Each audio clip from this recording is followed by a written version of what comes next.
Martin called earlier this afternoon about unusual activity in one of his networks. Not long after, Hale also called with Department of Defense records showing the same kind of unexplained movement. I've been reviewing the logs ever since, trying to understand how something could pass through secure systems without being stopped. So far, nothing I've seen explains it. Instead, the longer I look, the more I'm left with the uneasy sense that something is very wrong. After nearly 2 hours at the desk, I finally pushed back from the monitors, realizing there isn't anything new to see. That staying there any longer won't help. Before getting up, I forced myself to review the facts. Someone had moved through that network, not probing, not attacking, just moving. And none of the protections had even acknowledged the passage. No sign of forced entry, no evidence of theft or damage. Only quiet footprints through systems designed to prevent exactly that. The pattern feels deliberate, intentional. That is what unsettles me most. I glance over at Pepper, my 12-year-old African gray parrot, holding out my hand and saying, "Step up!" He obediently climbs onto my fingers and grips them with the practiced confidence of someone who has done this thousands of times before. Next, the kitchen. Pepper hops onto his perch as I cross the threshold. The cabinet opens under my hand and I study what's left. Not much. A loaf of bread, a jar of peanut butter, enough to get through the day. A supply run soon is unavoidable. I pull 2 slices onto the counter and spread the peanut butter in slow, absent strokes, my thoughts still circling the problem I just left behind. Sometimes the only way to understand a problem is to stop forcing it.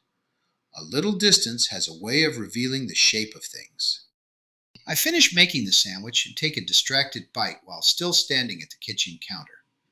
Pepper suddenly erupts into loud, insistent shouting. "Treat! Treat! Treat!" I shake my head. Out of sight is out of mind in Pepper's world, and food is everything. The refrigerator yields his treasure, a small container of egg yolks. 2 remain. "All right," I call. 1. "That's all today." He takes it, and in seconds it is gone. Patience never invited to the meal. After, I head to the living room, settling into the chair facing the wide glass doors and the mountains beyond. The cabin is still, almost weightless with silence. Reaching for the remote, I turn on the television. The news breaks into the room with images of airstrikes, rising smoke, and crowded streets filled with emergency lights. Suddenly, for less than a second, the image blurs unnaturally, then immediately regains perfect focus. Next, a thin geometric shimmer ripples across the screen. Simultaneously, the anchor's voice changes, almost sounding mechanical, then just as fast returns to normal. I do a quick double take at the screen. That's wicked. What just happened? A satellite spike? I shake my head, trying to make sense of it. Behind me, Pepper flutters his wings, picking up on the tension in my voice. "Wicked! Wicked!" he echoes. The broadcast continues as if nothing happened.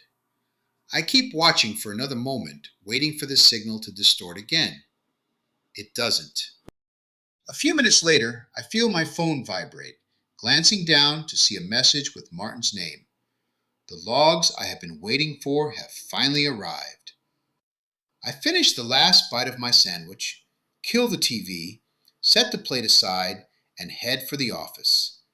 By the time I reach my desk, his files will already be waiting. Behind me, I hear Pepper call out, "Jack! Jack!"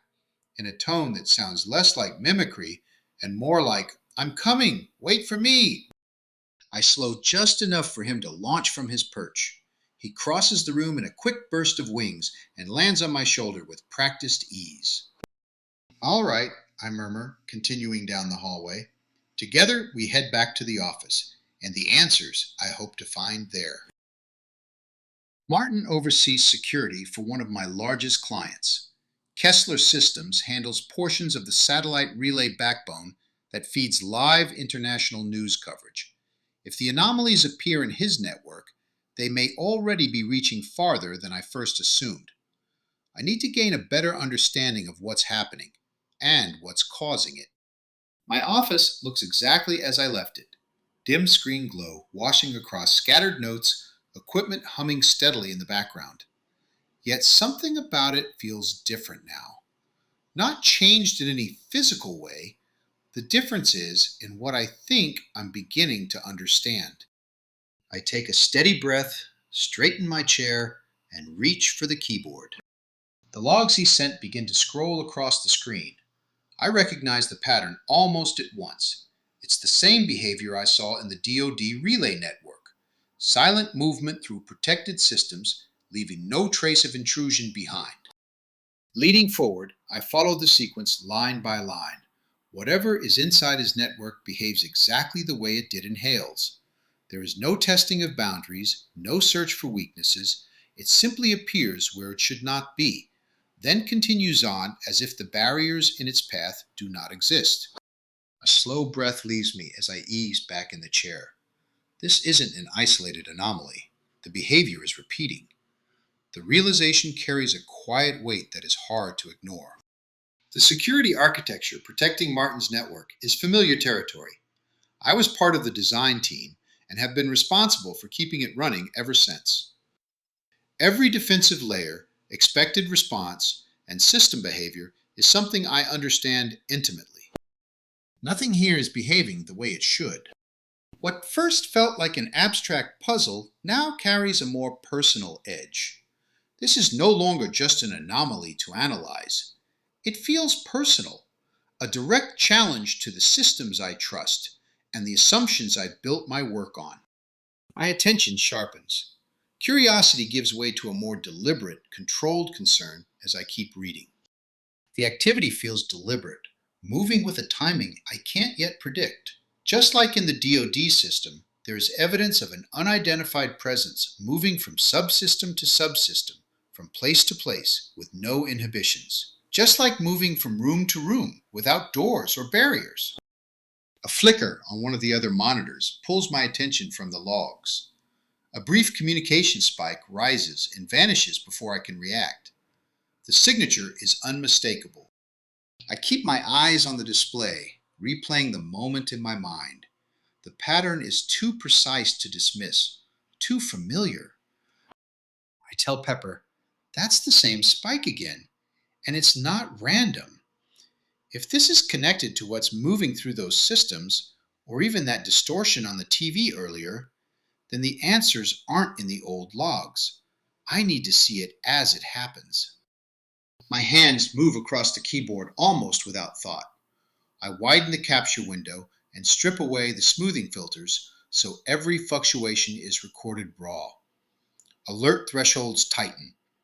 Logging resolution climbs to full detail. Next time, nothing will be hidden. I lean back slightly, watching the silent sweeping of the monitors. Now I wait. Finally, I return to Martin's logs and study them again, this time tracing how the system should have responded at each step. Authentication histories align. Session timelines hold. Every defensive layer appears to behave exactly as designed. Yet, the movement still occurs. Damn it, Pepper, the records are internally consistent. Something is moving through protected systems as if the barriers between them don't exist. Firewalls, access controls, layered security. None of it appears to slow or even register the passage. The logs themselves identify the source simply as unknown. I shake my head slightly. Pepper, this shouldn't be possible. A familiar set of explanations run through my mind and begin to fall away. System fault, misconfiguration, human error. Each possibility depends on an assumption the evidence refuses to support. What remains is harder to accept. Both Hale's and Martin's logs show movement within the protected structure of the system, but nowhere is there any sign of entry. I leaned back slightly and let my eyes move across the timelines again, following the sequence of events as if tracing footsteps through a darkened building. The pattern repeats with quiet precision. Presence is implied in one protected segment, then another, always without the expected transitions that should connect them. It feels less like a system intrusion and more like movement through physical space. Someone appears to be stepping from one secure environment to the next, as if opening an unlocked door and simply walking through. There is no force, no disruption, no visible interference against the controls meant to prevent exactly this kind of passage. That absence of resistance is what unsettles me most. A quiet realization settles in. If the logs show movement but no clear point of entry, there is also no reliable indication of when that movement stopped. I stare at the final timestamp for a long moment. There is no way to know whether whoever moved through the system has actually left it. A single realization begins to take hold, pushing past the technical questions that have filled my mind. If someone was inside those systems, are they still there? The thought lingers heavier than anything I have considered so far. My review shifts again, this time toward signs of malicious purpose, patterns that might suggest intent, indicators that something within the system was being targeted or taken. As with Hale's network, nothing clearly hostile reveals itself. The entries sit in front of me in quiet rows of data, my eyes moving back and forth across the screen. Pepper, I just don't understand. Why would someone go through the trouble of breaking into a system and then do nothing? There's no sign anything was taken. Nothing was changed. No attempt to reach anything important. It's like whoever was there just looked around and left.